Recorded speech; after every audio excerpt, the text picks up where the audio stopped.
Yes, good evening and welcome to another edition of the SA Sports Show. My name is Barry Curtin. Joining me as co-host again, 3 weeks in a row, Mark Asen. Welcome to you. Hi Baz, how are you? I'm really good, mate. I'm fit. The sun is shining. Beautiful. It's a magnificent day out there. Yeah. And I'm looking forward to the show. Got lots of good things happening. But we're going to start off because we're lucky to be joined by Craig Warman, the Pres of the Southern Footy League, who has some really good news. Last week we spoke about the Cove Footy Club. We did. And we had a meeting coming up that was just before our show aired. So the result of that we've obviously read now and had a look at. Tell us what's going on, mate. Yeah, look, as we alluded to last week, we had our deputation before the council again. We were advised on the Wednesday that the decision to remove the Cove Football Club had been rescinded with a unanimous vote, believe it or not. Yes, I saw that. But there are certain conditions that we have to abide by. We're yet to find out what those conditions are, but there will be a meeting of all the affiliated clubs associated with that complex, which includes the football club, with a council member to nut out where we go to from here. Surely the other clubs that are involved in that complex now are under the same banner. Surely there must be conditions for them as well, not only the football club, but other people that use that venue. The affiliated like clubs, your soccer club, your netball, your whatever else is there, BMX. They'd have to be under the same, are they under the same conditions? Well, at this stage, until we have that meeting, we don't know. But we would, our position would be that if you're going to impose conditions on one club, they have to be across the board. Yeah. What do you think some of those conditions might be? I mean, you must have some idea. Oh, look, it's probably to do with the liquor licence, because the council actually run it, and I don't know of any other council that actually hold a liquor licence. So there'll be some rules and regulations in regards to that. Well, that can't help you. No, about bad behaviour. What rules and places. One of the other things is that they are going to do another audit of the place in July. So we don't have to get out in October. So the cricket stay. The football will have their AGM there on the 27th of October.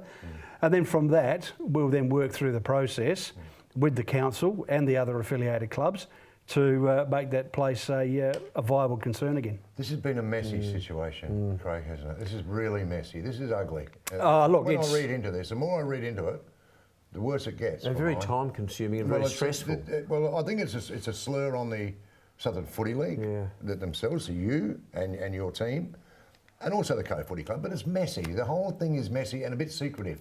That's what's got me. Yeah, and again, we still have never seen the report that that's amazing. That alleges all this bad behaviour. Well, that's amazing that you haven't seen that. Are you allowed to see it? Well, we put in a what they call a 270 for freedom of information to eventually, but that may take 12 months for us to get a copy of it. But what a ridiculous way to do an inquiry. No. I mean, you're on the back foot straight away. Well, you are. You've got no. Well, how can you fight it if you don't know what? Well, that's been our argument from day one. He who alleges must prove. If you're going to allege something against us, tell us what it is, where it's happened, who may have been involved, and we'll do the appropriate groundwork and sort out the problem. But what worries me is that during the week, the team apologised for whatever the issues were. Doesn't that put you on the back foot a bit, apologising for something that you may not have even done? Well, again, we're not saying we're not saying we're orphans in regards to intimidating behaviour or bad behaviour, etc. But we don't know what they're actually referring to. There has been instances in the past that have already been dealt with. Yes. Now, is that where they're getting their information from? Previous old history. So, in reference to you, Mark, the reason why the apology was, well, okay, if we have, we're sorry, but we don't know if we have. Because you won't show us. Because you won't show us. You won't show. Okay. Mate, great news. It is good news. It's great news. Because the Cove Footy Club will be playing there next season. No, that's great news. And I don't think this is the last of the story. This hasn't ended yet. I'm sure. There's a fair bit to go under the water to go under the bridge, so to speak. We'll talk again, mate. We'll talk about this again. It's a great result that they're allowed to play back. Well done on the work that you've done on this so far, but I'm sure you've got a lot more work to do congratulations on that. Watch this space. Watch this space. And Baz, the story, just very quickly, the story reminds me of his moustache. It just seems to be getting bigger all the time. It's a beauty. Every time he comes in, it's larger. It's a beauty. Mate, thanks for joining us. Great news for the Cove Footy Club and the surrounding, and the people from that area as well. Absolutely. It's just great news that sporting club can continue. Yeah, and I'd just like to thank the Cove Footy Club for the way they've handled themselves through this very stressful time, and in particular, their president, Tony Kernahan. Good on you, mate. Thanks for joining us, mate. Really appreciate it. Thank you. We're going to find out what's happening in the wide world of sport. We're crossing to Cyndal with all the sports news. Thanks, boys. I'm Cyndal King here with your sporting news. The National Police Football Championships have been won by South Australia after the Hounds grabbed a convincing win over Queensland. Despite a slow start to the game, the SA boys piled on an incredible 128 points to claim the highly sought-after trophy. Officer Havelberg bagged 6 goals and also nabbed himself a spot in the All-Australian team. Congratulations to our state's cops for a brilliant tournament. Adelaide United are yet to get off the mark this season, failing to Melbourne City by 1 goal in Victoria. Riley McGree continued his strong start to the season with a late goal, but it wasn't enough to prevail against the strong Melbourne defence. United will stay on the road with a must-win game against the Newcastle Jets tomorrow afternoon. To Hockey 1, Adelaide Fire has been beaten by the Perth Thundersticks in both the men's and women's leagues. The women game was an extremely tight and low-scoring contest, with Perth breaking through with a 1-goal win. Striker Gemma McCaw was superb for the Fire, providing a nice option in the offence end and scoring the only goal for their side. The men's team were all tied up at the half, but eventually fell to a relentless Perth offence, falling by 2 goals. Both Fire teams will enjoy another game at home when they take on the Canberra Chill tomorrow afternoon. The Adelaide Lightning have made it 2 wins from 3 games after claiming a valuable win against the Townsville Fire.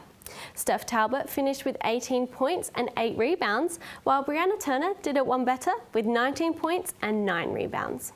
The Lightning will head west when they face the Lynx tomorrow. Still with basketball, the 36ers have strung together 2 wins in a row after taking it to Illawarra on Monday. Daniel Johnson celebrated his 250th in style, notching a double, scoring 21 points and 10 rebounds. The 36ers will be hoping to continue their hot streak when they return to the Entertainment Centre tonight against the Tapans. South Australian cyclists Gerald Drisners and Jessica Mundy have put on a show at Copper Coast Cup over the weekend. Drisners, a former Young Australian Team Pursuit Squad member, has put away his track bike to concentrate on road cycling, and it's paying off. Drisners placed first in Moonta on Sunday, finishing in an incredible 56 minutes and 21 seconds. Jessica Mundy also did the state proud, finishing third after a very impressive showing. Make sure to keep an eye out for these youngsters as they continue to dominate the cycling scene. Silver City Swim Club's Khalees Presler has been named a finalist in the Country Athlete of the Year category for the 2019 South Australian Sports Awards. Khalees is Silver City's club captain and has had an absolutely stellar year in the water. The winner of the award will be announced at the 2019 SA Sports Awards and Hall of Fame dinner late next month. And that's it for the sports news. I'll see you next week.